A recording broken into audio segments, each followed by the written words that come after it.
hot, hot, hot. Feeling hot, hot, hot.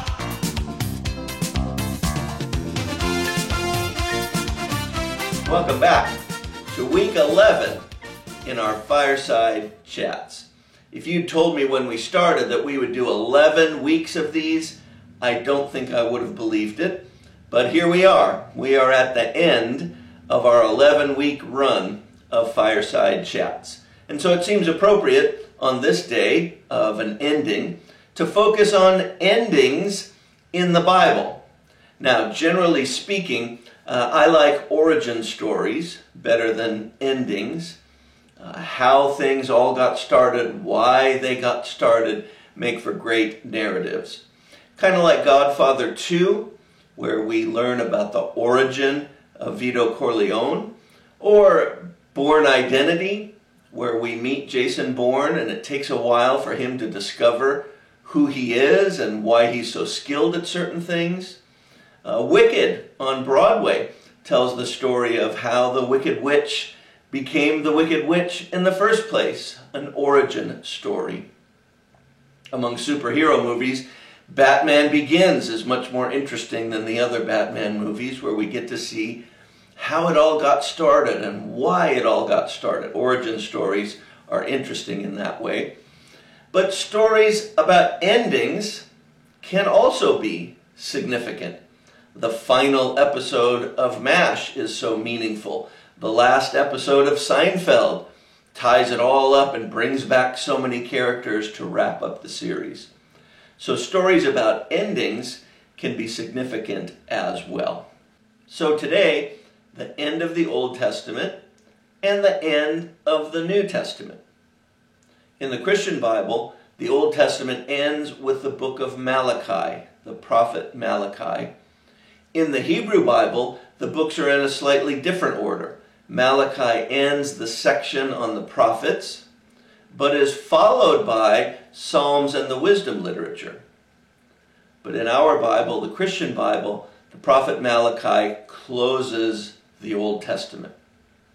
So today, let's begin by looking at Malachi chapter 4, verse 2. You who revere my name, the Son of Righteousness will rise with healing in its wings, and you will go out like calves released from the stall. Well, that sounds comforting and celebratory. How about more from chapter 4, verses 4 to 5? Remember my servant Moses, the decrees and laws I gave him at Horeb for all Israel. The book of Malachi ends with warnings, some stark warnings about the consequences of unfaithfulness. But at the same time, it is looking forward with an eye toward the coming of Messiah, like a refiner's fire. And as such, it's a perfect way to end the Old Testament, because Malachi is looking forward to the coming of Messiah. In the New Testament, Revelation ends with chapter 22. Here are verses 12 to 14. Behold, I am coming soon. My reward is with me, and I will give to each person according to what they have done. I am the Alpha and the Omega, the first and last, the beginning and the end. Blessed are those who wash their robes, that they may have the right to the tree of life, and may go through the gates into the city.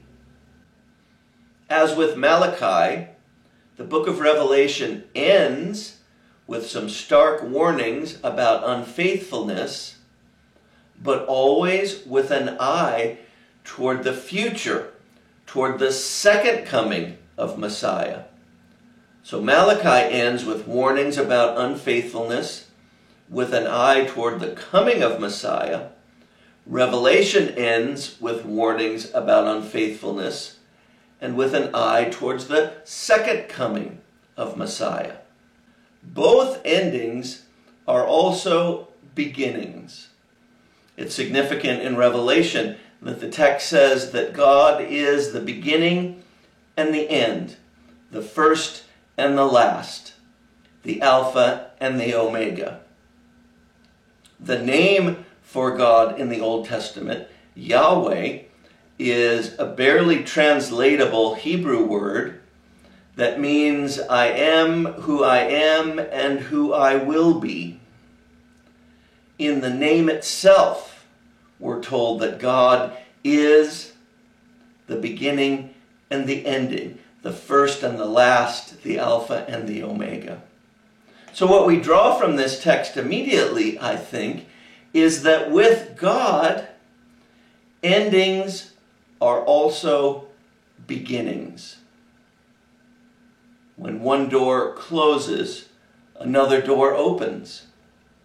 Where we might place a period, God places a comma. With God, endings are also beginnings. And when we encounter aspects in our own lives that seem like endings, we have hope that with God, our ending is also a beginning. Buried seeds deep in the earth emerge and give way to bursting colors of new flowers. A crucifixion gives way to a bursting forth of a resurrection. Death gives way to life. And as we end our 11 weeks together here by the fireside, let us burst forth into a new beginning. A new beginning in our church, a new beginning in our ministries, a new beginning in our faith life, a new beginning in our relationships with others, a new beginning as we appreciate so many of the things we used to take for granted before the pandemic. Our ending of our 11 weeks together by the fireside can also be a dramatic beginning. So there you go. 11 weeks of fireside chats, 11 weeks of Tales from the Tank.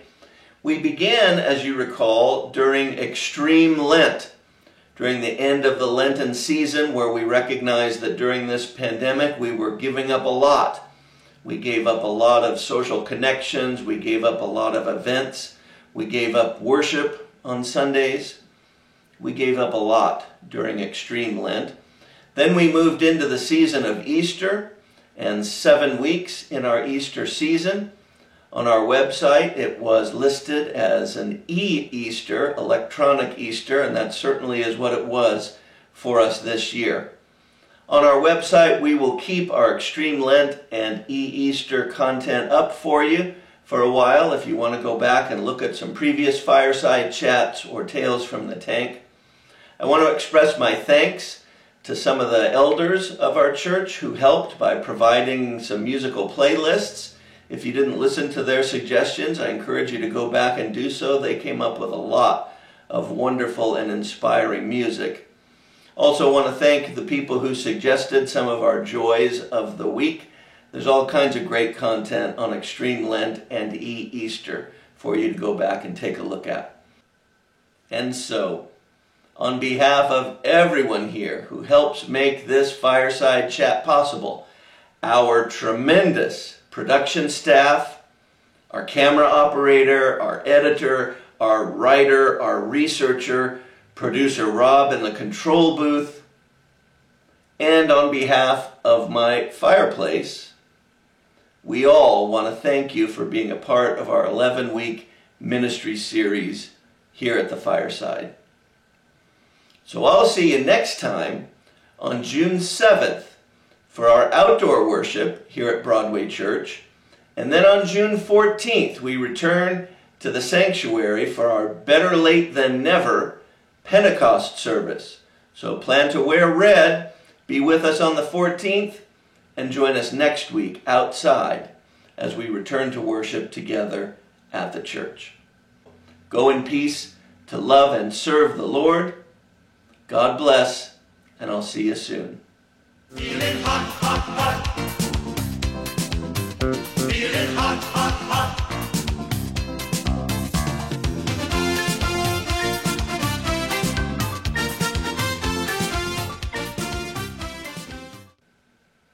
Okay, yeah. Producer Rob, are we out?